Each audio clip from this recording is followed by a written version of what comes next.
ज्ञानरस YouTube channel पर आपका स्वागत है। आज प्रस्तुत है विद्यानिवास मिश्र जी का निबंध मेरे राम का मुकुट भीग रहा है का वाचन। यह इसी नाम से निबंध संग्रह में संकलित है। मेरे राम का मुकुट भीग रहा है, जो नेशनल पब्लिशिंग हाउस नई दिल्ली से प्रकाशित है। मेरे राम का मुकुट भीग रहा है, विद्यानिवास मिश्र। यह उसकी भूमिका है, अपनी बात। और ये संकलित निबंध हैं इस संग्रह के, जिनमें से हमें मेरे राम का मुकुट भीग रहा है का वाचन करना है। यह समर्पित है विद्यानिवास मिश्र जी की ओर से। उन्होंने लिखा है, मेरे मन और घर के आंगन को 17 वर्षों से मुखरित करने वाली मिनी के लिए। और यहाँ से निबंध शुरू होता है। मेरे राम का मुकुट भीग रहा है, महीनों से मन बेहद बेहद उदास है। उदासी की कोई खास वजह नहीं, कुछ तबीयत ढीली, कुछ आसपास के तनाव और कुछ उनसे टूटने का डर। खुले आकाश के नीचे भी खुलकर सांस लेने की जगह की कमी। जिस काम में लगकर मुक्ति पाना चाहता हूँ, उस काम में हजार बाधाएं। कुल ले देकर उदासी के लिए इतनी बड़ी चीज नहीं बनती। फिर भी रात रात नींद नहीं आती। दिन ऐसे बीतते हैं जैसे भूतों के सपनों की एक रील पर दूसरी रील चढ़ा दी गई हो, और भूतों की आकृतियां और भी डरावनी हो गई हों। इसलिए कभी-कभी तो बड़ी से बड़ी परेशानी करने वाली बात हो जाती है, और कुछ भी परेशानी नहीं होती। उल्टे ऐसा लगता है, जो हुआ एक सहज क्रम में हुआ। न हो न होना ही कुछ अटपटा होता।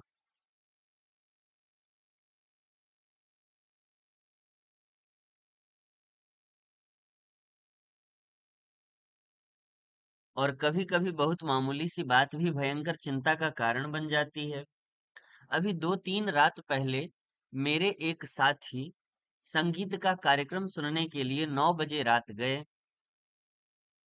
साथ में जाने के लिए मेरे एक चिरंजीवी ने और मेरी एक मेहमान, महानगरीय वातावरण में पली कन्या ने अनुमति मांगी। शहरों की आजकल की असुरक्षित स्थिति का ध्यान करके इन दोनों को जाने तो नहीं देना चाहता था, पर लड़कों का मन भी तो रखना होता है। कह दिया, 1-1.5 घंटे सुनकर चले आना। रात के 12 बजे लोग नहीं लौटे। गृहिणी बहुत उद्विग्न हुई, झल्लाई। साथ में गए मित्र पर नाराज होने के लिए संकल्प बोलने लगी। इतने में जोर की बारिश आ गई। छत से बिस्तर समेटकर कमरे में आया। गृहिणी को समझाया, बारिश थमेगी, आ जाएंगे। संगीत में मन लग जाता है तो उठने की तबीयत नहीं होती। तुम सो, ऐसे बच्चे नहीं हैं। पत्नी किसी तरह शांत होकर सो गई, पर मैं अकुला उठा। बारिश निकल गई, ये लोग नहीं आए। बरामदे में कुर्सी लगाकर राह जोहने लगा। दूर कोई भी आहट होती तो उदग्र होकर फाटक की ओर देखने लगता। रह रहकर बिजली चमक जाती थी और सड़क दिप जाती थी, पर सामने की सड़क पर कोई रिक्शा नहीं, कोई चिरई का पूत नहीं। एकाएक कई दिनों से मन में उमड़ती घुमड़ती पंक्तियां गूंज गई। मोरे राम के भीजे मुकुटवा, मोरे राम के भीजे मुकुटवा, हो लक्ष्मण के पटुकवा, हो मोरी सीता के भीजे सिनुरवा, हो त राम घर लौटहि, मोरे राम के भीजे मुकुटवा। मेरे राम का मुकुट भीग रहा होगा, मेरे लखन का पटुका दुपट्टा भीग रहा होगा, मेरी सीता की मांग का सिंदूर भीग रहा होगा। मेरे राम घर लौट आते। बचपन में दादी नानी जाते पर यह गीत गाती। मेरे घर से बाहर जाने पर, विदेश में रहने पर वे यही गीत विह्वल होकर गाती और लौटने पर कहती, मेरे लाल को कैसा बनवास मिला था। जब मुझे दादी नानी की इस आकुलता पर हंसी आती, पर गीत का स्वर बड़ा मीठा लगता। हाँ, तब उसका दर्द नहीं छूता, पर इस प्रतीक्षा में एकाएक उसका दर्द उस ढलती रात में उभर आया और सोचने लगा, आने वाली पीढ़ी पिछली पीढ़ी की ममता की पीड़ा नहीं समझ पाती, और पिछली पीढ़ी अपनी संतान के संभावित संकट की कल्पना मात्र से उद्विग्न हो जाती है। मन में यह प्रतीति ही नहीं होती कि अब संतान समर्थ है, बड़ा से बड़ा संकट झेल लेगी। बार बार मन को समझाने की कोशिश करता, लड़की दिल्ली विश्वविद्यालय के एक कॉलेज में पढ़ाती है, लड़का संकट बोध की कविता लिखता है, पर लड़की का ख्याल आते ही दुश्चिंता होती है। गली में जाने कैसे तत्व रहते हैं, लौटते समय कहीं कुछ हो न गया हो, और अपने भीतर अनायास अपराधी होने का भाव जाग जाता। मुझे रोकना चाहिए था, या कोई व्यवस्था करनी चाहिए थी। पराई लड़की, और लड़की तो हर एक पराई होती है, धोबी की मुटरी की तरह घाट पर खुले आकाश में कितने दिन फहराएगी। अंत में उसे गृहिणी बनने जाना ही है। पराई लड़की घर आई, कहीं कुछ हो न जाए। मन फिर घूम आया कौशल्या की ओर, लाखों करोड़ों कौशल्याओं की ओर, और लाखों करोड़ों कौशल्याओं के द्वारा मुखरित एक अनाम अरूप कौशल्या की ओर। इन सबके राम वन में निर्वासित हैं, पर क्या बात है कि मुकुट अभी भी उनके माथे पर बंधा है, और उसी के भीगने की इतनी चिंता है। क्या बात है कि आज भी काशी की रामलीला आरंभ होने के पूर्व एक निश्चित मुहूर्त में मुकुट की ही पूजा सबसे पहले की जाती है। क्या बात है कि तुलसीदास ने कानन को सत अवध सत अवध समाना कहा, और चित्रकूट में ही पहुंचने पर उन्हें कली की कुटिल चाल दीख पड़ी। क्या बात है कि आज भी वनवासी धनुर्धर राम ही लोकमानस के राजा राम बने हुए हैं। कहीं न कहीं इन सब के बीच एक संगति होनी चाहिए। अभिषेक की बात चली, मन में अभिषेक हो गया, और मन में राम के साथ राम का मुकुट प्रतिष्ठित हो गया। मन में प्रतिष्ठित हुआ, इसलिए राम ने राजकीय वेश उतारा, राजकीय रथ से उतरे, राजकीय भोग का परिहार किया। पर मुकुट तो लोगों के मन में था, कौशल्या के मातृ स्नेह में था, वह कैसे उतरता? वह मस्तक पर विराजमान रहा, और राम भीगे तो भीगे, मुकुट न भीगने पाए, इसकी चिंता बनी रही। राजा राम के साथ उनके अंग रक्षक लक्ष्मण का कमरबंद दुपट्टा भी प्रहरी की जागरूकता का उपलक्षण न भीगने पाए, और अखंड सौभाग्यवती सीता की मांग का सिंदूर भी न भीगने पाए। सीता भले ही भीग जाएं। राम तो वन से लौट आए, सीता को लक्ष्मण फिर निर्वासित कर आए, पर लोकमानस में राम की वन यात्रा अभी नहीं रुकी। मुकुट दुपट्टे और सिंदूर के भीगने की आशंका अभी भी साल रही है। कितनी अयोध्याएं बसीं, उजड़ी, पर निर्वासित राम की असली राजधानी, जंगल का रास्ता अपने कांटों, कुशों, कंकड़ों, पत्थरों की वैसी ही ताजा चुभन लिए हुए बरकरार है। क्योंकि जिनका आसरा साधारण गंवार आदमी भी लगा सकता है, वे राम तो सदा निर्वासित ही रहेंगे, और उनके राजपाट को संभालने वाले भरत अयोध्या के समीप रहते हुए भी उनसे भी अधिक निर्वासित रहेंगे। निर्वासित ही नहीं, बल्कि एक काल कोठरी में बंद जलावतनी की तरह दिन बिताएंगे।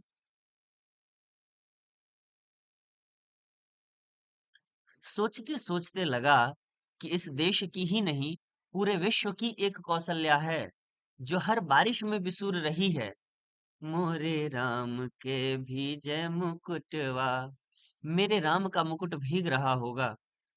मेरी संतान, ऐश्वर्य की अधिकारिणी संतान वन में घूम रही है, उसका मुकुट, उसका ऐश्वर्य भीग रहा है। मेरे राम कब घर लौटेंगे? मेरे राम के सेवक का दुपट्टा भीग रहा है, पहरुए का कमरबंद भीग रहा है, उसका जागरण भीग रहा है। मेरे नाम की सहचा मेरे राम की सहचारिणी सीता का सिंदूर भीग रहा है, उसका अखंड सौभाग्य भीग रहा है। मैं कैसे धीरज धरूं? मनुष्य की इस सनातन नियति से एकदम आतंकित हो उठा। ऐश्वर्य और निर्वासन दोनों साथ साथ चलते हैं। जिसे ऐश्वर्य सौंपा जाने को है, उसको निर्वासन पहले से बंधा है। जिन लोगों के बीच रहता हूँ, वे सभी मंगल नाना के नाती हैं। वे मुद मंगल में ही रहना चाहते हैं। मेरे जैसे आदमी को वे निराशावादी समझकर बिरादरी से बाहर ही रखते हैं। डर लगा रहता है कि कहीं उड़कर उन्हें भी दुख न लग जाए। पर मैं अशेष मंगलाकांक्षाओं के पीछे से झांकती हुई दुर्निवार शंकाकुल आंखों में झांकता हूँ, तो मंगल का सारा उत्साह फीका पड़ जाता है और बंधनवार न दिखकर बटोरी हुई रस्सी की शक्ल में कुंडली मारे नागिन दिखती है। मंगल घाट औंघाई हुई अधफूटी गगरी दिखता है। उत्सव की रोशनी का तामझाम धुओं की गांठों का अंबार दिखता है और मंगल वाद्य डेरा उखाड़ने वाले अंतिम कारबदार की उसास में बजकर एक बारगी बंद हो जाता है। लागति अवध भयावह भारी, मानहु काल राति अंधियारी। घोर जंतु समपुर नर नारी, दर्पहि एकहि एक निहारी। घर मसान परिजन जनु भूता, सुतहित मीत मनहु जमदूता। बागन बिटप बेली कुम्हिलाही, सरित सरोवर देखि न जाही। कैसे मंगलमय प्रभात की कल्पना थी और कैसी अंधेरी काल रात्रि आ गई है। एक दूसरे को देखने से डर लगता है। घर मसान हो गया है। अपने ही लोग भूत प्रेत बन गए हैं। पेड़ सूख गए हैं, लताएं कुम्हला गई हैं। नदियों और सरोवरों को देखना भी दुस्सह हो गया है, केवल इसलिए कि जिसका ऐश्वर्य से अभिषेक हो रहा था, वह निर्वासित हो गया। उत्कर्ष की ओर उन्मुख समष्टि का चैतन्य अपने ही घर से बाहर कर दिया गया। उत्कर्ष की मनुष्य की ऊर्ध्वोन्मुख चेतना की यही कीमत सनातन काल से अदा की जाती रही है। इसीलिए जब कीमत अदा कर ही दी गई, तो उत्कर्ष कम से कम सुरक्षित रहे, यह चिंता स्वाभाविक हो जाती है।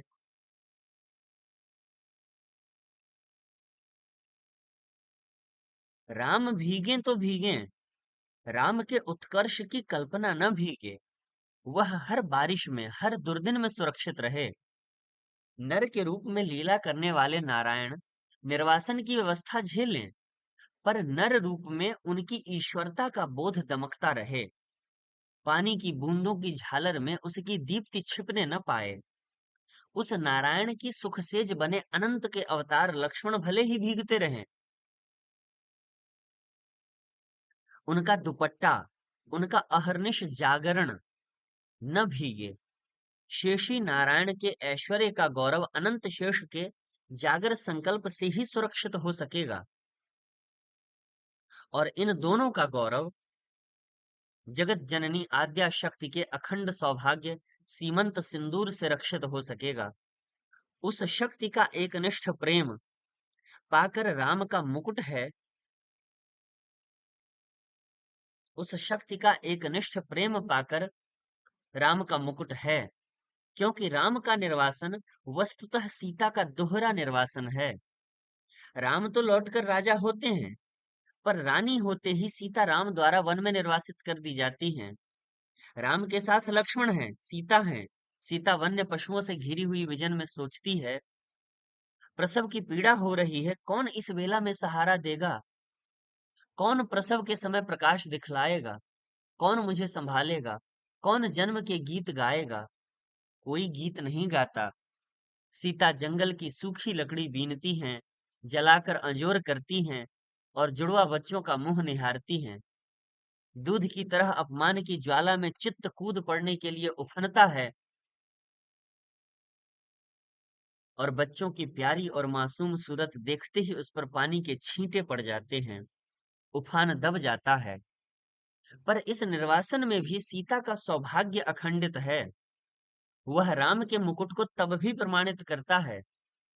मुकुटधारी राम को निर्वासन से भी बड़ी व्यथा देता है। और एक बार और अयोध्या जंगल बन जाती है। स्नेह की रसधार रेत बन बन जाती है। स्नेह की रसधार रेत स्नेह की रसधार रेत बन जाती है। सब कुछ उलट पुलट जाता है। भवभूति के शब्दों में पहचान की बस एक निशानी बच रहती है। दूर ऊंचे खड़े तटस्थ पहाड़, राज मुकुट में जड़े हीरों की चमक, सैकड़ों शिखर एकदम कठोर, तीखे और निर्मम। पुरा यत्र स्रोत पुलिन मधुना तत्र सरिताम, विपर्यासम यातो घन विरल भावः क्षितिरुहाम। बहोः कालाद् दृष्टं ह्यपरमिव मन्ये वनमिदं, निवेशः शैलानां तदिदमिति बुद्धिम दृढ़यति। राम का मुकुट इतना भारी हो उठता है कि राम उस बोझ से कराह उठते हैं। और इस वेदना के चीत्कार में सीता के माथे का सिंदूर और दमक उठता है। सीता का वर्चस्व और प्रखर हो उठता है।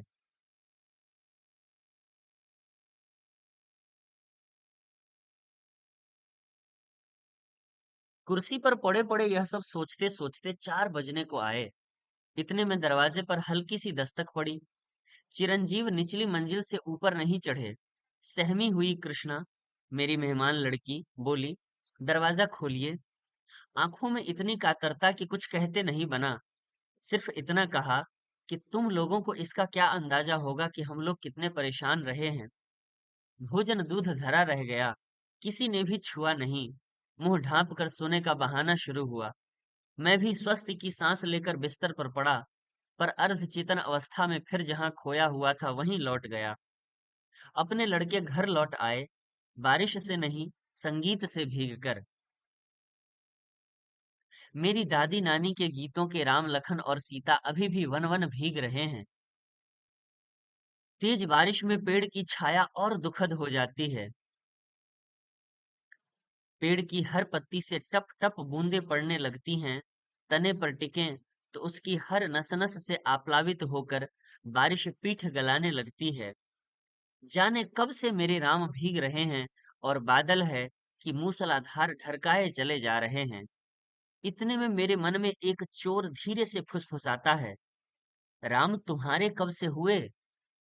तुम जिसकी बुनाहट पहचान में नहीं आती, जिसके व्यक्तित्व के ताने बाने तार तार होकर अलग हो गए हैं, तुम्हारे कहे जाने वाले कोई हो भी सकते हैं कि वह तुम कह रहे हो मेरे राम?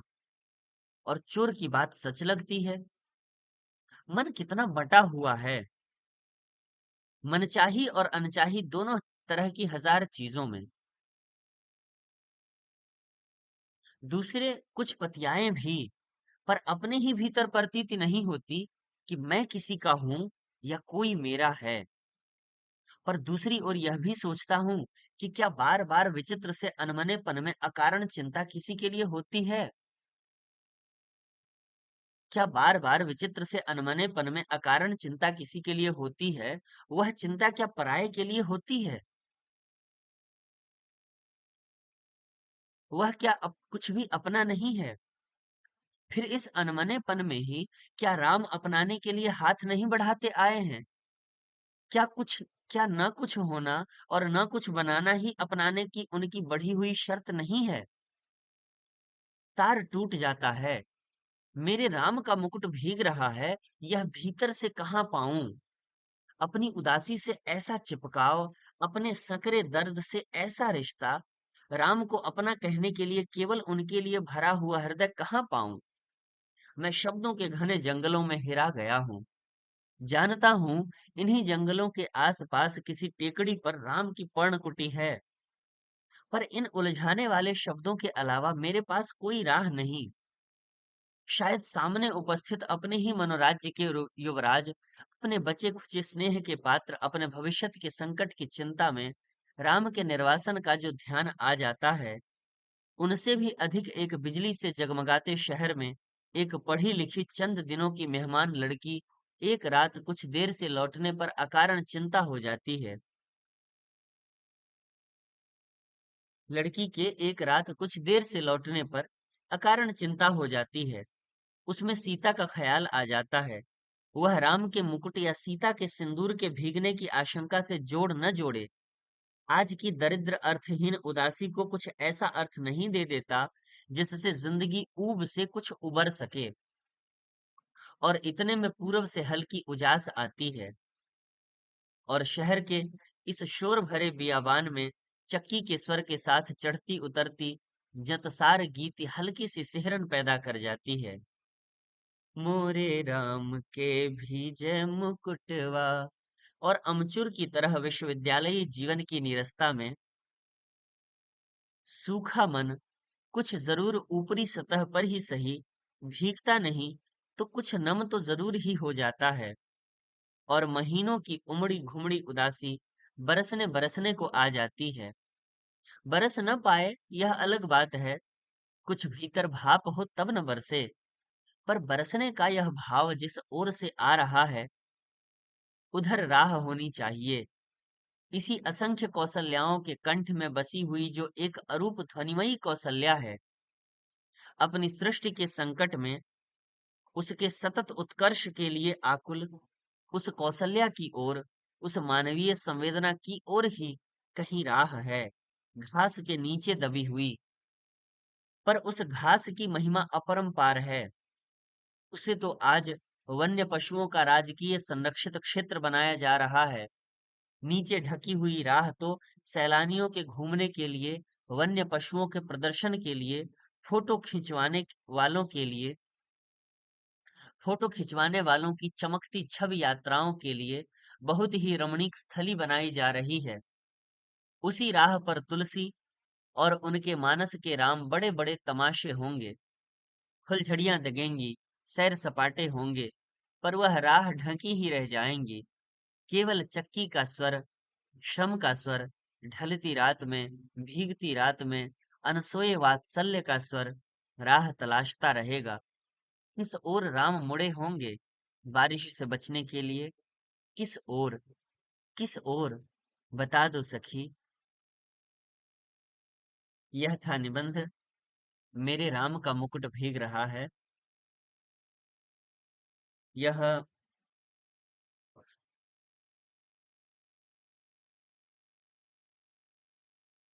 यह वाचन कैसा लगा? और यदि मुझसे कोई भूल हुई हो या आपका कोई सुझाव हो तो अवश्य साझा करें। फिर मिलेंगे अगले वीडियो में। धन्यवाद।